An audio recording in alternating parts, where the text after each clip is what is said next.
Hi friends, வீட்டில் இருக்கக்கூடிய பொருளை வச்சு சிம்பிளாக பன்னீர் பட்டர் மசாலா எப்படி பண்ணலான்னு பார்க்கலாம். இதுக்கு பன்னீர் பட்டர் இதெல்லாம் தேவை. பட்டர் எப்படி பண்ணுறது நம்ம சேனலில் ஏற்கனவே நான் வீடியோ போட்டிருக்கேன், அதை பார்த்துக்கோங்க. பன்னீர் மட்டும் நீங்கள் கடையில் வாங்குற மாதிரி இருக்கும். இது ரொம்ப சிம்பிளாக ரொம்ப ஈஸியாக பண்ணிடலாம். எப்படி பண்ணுறதுன்னு நான் ஒன்று ஒன்றா சொல்கிறேன். வீடியோ முழுசாக கடைசி வரைக்கும் பாருங்கள். இதுக்கு 3 டேபிள் ஸ்பூன் அளவு எண்ணெய் ஆட் பண்ணிவிட்டு 50 கிராம் பட்டரை ஃபஸ்ட்டு ஆட் பண்ணிக்கோங்க. இன்றைக்கி நம்ம 150 கிராம் பன்னீர், 100 கிராம் பட்டர் இதை வச்சு தான் பண்ண போகிறோம். பட்டர் உருகினக்கப்புறம் 3 மீடியம் சைஸ் பல்லாரியை மிக்சியில் 1-2 அடித்து ஆட் பண்ணிவிட்டு 5 நிமிஷம் நல்லா வதங்கினக்கப்புறம் கரம் மசாலா தூள் 2 பிஞ்ச் அளவு ஆட் பண்ணி போட்டுக்கோங்க. அதுக்கப்புறம் 4 மீடியம் சைஸ் தக்காளியை மிக்சியில் 1-2 அடித்து ஆட் பண்ணிக்கலாம். இதுவும் 5 நிமிஷம் நல்லா வதங்கணும். எவ்வளோ வதங்க தான் அது கிரேவி நல்லா வரும். நல்லா வதங்கிறதுக்கு உப்பு கொஞ்சம் ஆட் பண்ணிக்கோங்க. 5 நிமிஷம் நல்லா வதங்கி வந்தக்கப்புறம் 2 முழு பச்சை மிளகாய் ஆட் பண்ணிக்கலாம். நான் கீரிலாம் போடலை, முழுசாக தான் போடுறேன்.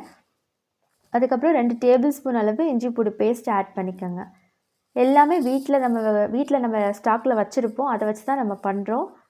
அப்புறம் 1 டேபிள் ஸ்பூன் அளவு மிளகாத்தூள். அந்த இஞ்சி பூண்டு பேஸ்ட்டோட ரா ஸ்மெல் போனக்கப்புறம் ஒரு 5 நிமிஷம் நல்லா வதங்கினக்கப்புறம் மிளகாத்தூள் ஆட் பண்ணிக்கோங்க. அப்புறம் மல்லித்தூள், கறி மசாலாத்தூள், அதாவது நீங்கள் குழம்புக்கு போடுவீங்க இல்லையா, அந்த மசாலாத்தூளை ஆட் பண்ணிக்கோங்க.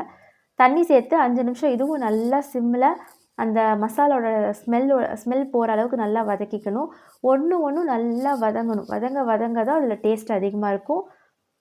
தண்ணி கொஞ்சம் கொஞ்சமாக ஆட் பண்ணி நல்லா வதங்கட்டும். உங்களுக்கு வேணுங்கிற அளவு கொஞ்சம் தண்ணி ஆட் பண்ணிக்கோங்க. நான் இந்த அளவு தான் ஆட் பண்ணுறேன். இப்போ பன்னீரை ஆட் பண்ணிடலாம். பன்னீர் 150 கிராம் பன்னீர் ஆட் பண்ணக்கப்புறம் ரொம்ப கிட்டக்கூடாது. சும்மா 2 பெரட்டு மட்டும் பெரட்டிட்டு தேவையான அளவு கொஞ்சம் தண்ணி சேர்த்து 5லேருந்து ஒரு 7 நிமிஷம் சிம்மில் அப்படியே விட்டிங்கன்னா பன்னீர் நல்லா ஒரு முக்கால்வாசி வெந்துடும். அந்தளவு வெந்தால் போதும். அதுக்கப்புறம் ஒரு இனிப்பு டேஸ்ட் நம்ம பன்னீர் பட்டர் மசாலா இருக்கும். அதனால் ஒரு டேபிள் ஸ்பூன் அளவு சுகரை ஆட் பண்ணிவிட்டு லைட்டாக பிரட்டி விட்ருங்க. பன்னீர் ஆட் பண்ணக்கப்புறம் ரொம்ப போட்டு கிண்டக்கூடாது, உடஞ்சிரும். லைட்டாக பிரட்டிட்டு அதுக்கப்புறம் 10 முந்திரி பருப்பை மிக்சியில் ட்ரையாக அரைச்சி தண்ணி ஊற்றி பால் மாதிரி ஆக்கிடுங்க. அதையும் அடுத்து நம்ம சேர்த்துடலாம். முந்திரி பருப்பு பாலை இப்போ ஆட் பண்ணிடலாம்.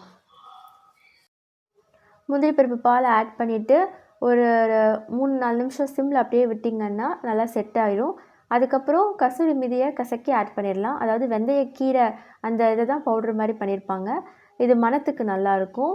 அதுக்கப்புறம் 50 கிராம் பட்டர் திருப்பி ஆட் பண்ணிவிட்டு மிக்ஸ் பண்ணிவிட்டு ஒரு 5 நிமிஷம் சிம்மில் அப்படியே விட்டிங்கன்னா நல்லா செட் ஆகிடும். இது 4 பேர் தாராளமாக சாப்பிட்லாம். ஒரு 7-8 பேர் சாப்பிடணும், வளர்த்து வரணும் அப்படின்னா நீங்கள் பண்ணும்போதே கொஞ்சம் தண்ணியாக பண்ணிவிட்டு கார்ன்ஃப்ளவர் மாவை கடைசியில் தண்ணியில் கலந்து நீங்கள் ஆட் பண்ணி கொதிக்க விட்டிங்கன்னா அதுவும் கெட்டி ஆயிடும். அவ்வளோதான். இது நீங்கள் பன்னீர் வாங்குறீங்க அப்படின்னா வாங்கின 2 நாளைக்குள்ளே பண்ணிடுங்க. ஃப்ரெஷ்ஷான பன்னீராக வாங்குங்க.